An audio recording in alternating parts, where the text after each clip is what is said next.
everybody. Happy Thursday. It's almost Friday. It's so exciting. And it is cold here in LA. And it looks like it's going to rain. It's supposed to rain tonight, which is good because we need water because we're very dry over here. And we're definitely in a drought. So when it's Thursday, I'm on Twitter. And I have 3 questions today as well as a journal topic from Carly. Thanks, Carly, for sending that.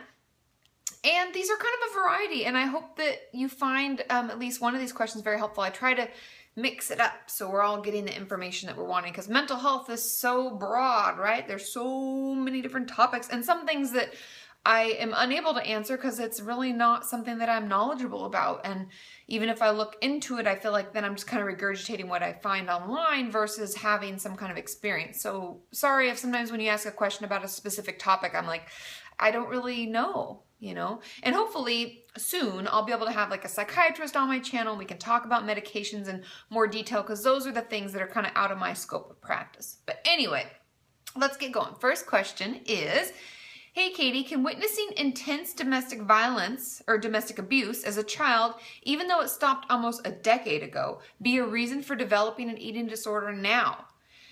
I thought this was a great question because I know many of us wonder, where the hell did our eating disorder come from? Or where did our mental health issue come from? Not every person has a trigger or has a certain thing. I know we talk a lot about traumas and abuse in the past and things that lead to us developing mental health issues later. And that is definitely the majority, but that doesn't mean that there aren't many of us who have happy, healthy childhoods and no real traumas at all, and then we develop mental health issues later, because there is that genetic component that we're learning more about every day. Now, with regard to this, it can definitely be the reason. There are various ways that our brain can deal with and process any kind of abuse or trauma. Now, witnessing really intense domestic abuse can be really, really traumatic. And as a child, we may not even understand what's going on, but we're just scared. And the way that our brain can deal with this, we can have, PTSD immediately. Boom. As soon as something happens, we're like, oh, we can't even deal with ourselves. We have trouble talking about it. We have trouble being around people if they yell. Everything can be very triggering. And then there's late onset. Some of us wait years and years and then all of a sudden things are triggered, or we remember things, or we're around someone who's getting in a really heated argument and we have a panic attack. We didn't even know why. But there are a lot of ways that our brain can deal with it. And all of those are very normal, and it's all part of the way that our body copes, and everyone's situation is different, right? And so in this case, that can definitely be the reason. I find it to be really helpful in recovery, just as a side note, to know not necessarily why you have your eating disorder or self-harm or whatever, but what purpose does it serve for you? And I think in this case, it can be like a way to numb out from thinking about that, or I'm not sure, but everyone's situation is different. But I find it to be really helpful in the recovery process if we know why we have it, like what purpose it's serving for us. So just something to think about, like a journal topic of sorts. But yes, that can definitely be the reason. There's no time limitation on when we can be affected by a trauma. Question number 2. Can you feel pleasure while being raped? My therapist keeps asking. I feel so ashamed to answer, but I don't remember the details to even answer. I'm so confused. I've heard from a lot of you that even the process of going through therapy for sexual abuse of any kind is really, really difficult. And part of the healing process is talking through all of the details of it so that we can get it out there, so that we're not holding it in anymore, and we can actually heal from the experience. And when it comes to this, now I've had actually men in my practice that have been sexually assaulted, and they feel really guilty because they actually got aroused, because men have to be aroused in order to have intercourse. And it can be really, really hard for them to understand that and to accept that that is a bodily function. That is something that we don't have control over.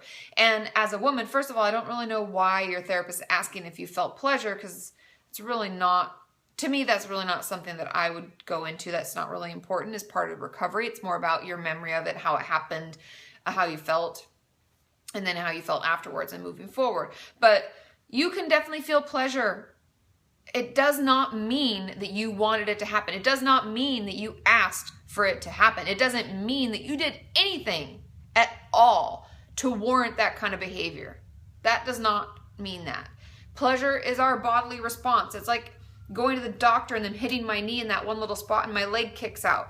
that is, our body responds to things in ways that we can't control. Mentally, and verbally and physically, maybe say, no, no, no, no, stop, stop, stop, stop, get off me, get off me. But physically, we don't have control over that. So just understand that our body's going to respond to things in the way that we have those knee-jerk situations. And it does not mean in any way that you are to blame, or that you asked for, or that you liked it, or anything like that. Those do not equate, okay? Just want to make clear, because it's hard enough, right? Okay, now question number 3. How does one ask for help with suicidal thoughts? I have a lot of questions about suicide today. I've got the yawns. I don't think I'm breathing enough while I do these videos. I'm sorry. I talk too much. Okay. I've told my therapist, but assured her that I wouldn't do it. So this is suicidal thoughts.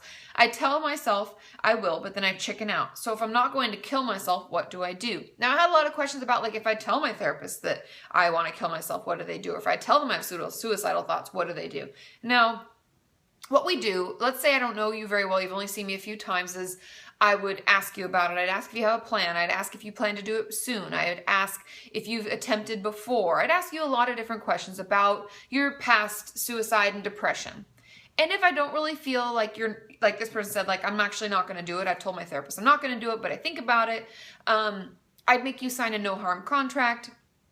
I may have you check in with me, or I check in with you during the week, and then we meet up with our session. We see how it goes from there, and, play it out to see, maybe next week we don't check in, or, we'll see how it goes. And that's really how I handle it at the beginning, just to see where you're at and how serious the thoughts really are. Now, when it comes to this person, which is like, how do I ask help, for the suicidal thoughts?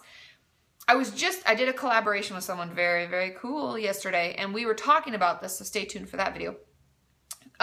We were talking about this, and the main important factor in therapy is being honest. If you told your therapist what you told me, like, I think about it, I plan to do it, and then I feel like I chicken out, I tell you I don't, but I have them all the time. And if you're just honest, the more information as a therapist that I gather from my clients, the more able I am, or the better able I am to help them, because then I know what's really going on. But if they're not really telling me what they really want help with, or what they're struggling with at the time, it makes it hard for me to figure out what's the best plan of action, or what can we do to make it easier, or process through it, or work through it, or give extra support, or whatever.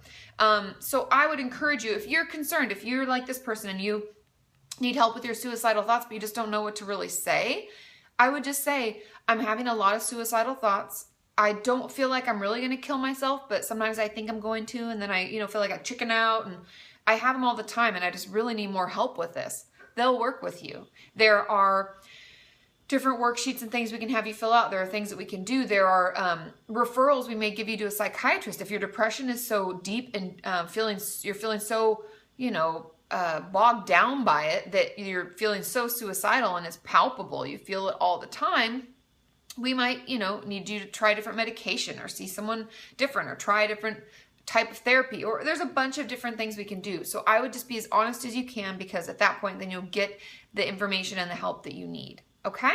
Now, the journal topic from Carly, thanks Carly, it says, potential journal topic, not potential, it is the journal topic. If you just get out of your own way, it's amazing what will come to you. If you will just get out of your own way, it's amazing what will come to you. That's by Laird Hamilton, that surfer dude. Now, I thought this was really cool, because how many times in a day, or in a week maybe, do we think, oh, it'd be really cool to try this or do that, or maybe I should call this friend? And immediately we have these negative thoughts that pop into our head, and they're like, well, no, she probably wouldn't want to, or maybe we shouldn't try that because you wouldn't be any good at it, or whatever those negative thoughts like immediately pop into our head. If that wasn't there, if we weren't getting in our own way, it's amazing what we can do. Okay, so write about it. Tell me what you think. And I will see you all tomorrow, because it's gonna live Friday. And I will be on Facebook, so ask your questions there using the hashtag KDFAQ. And on Fridays, I try to get on a little earlier, so maybe around 1 o'clock my time, try to get your questions in, because then a little bit after that, I'll be on, and I'll be picking them, okay? I love you all. Bye!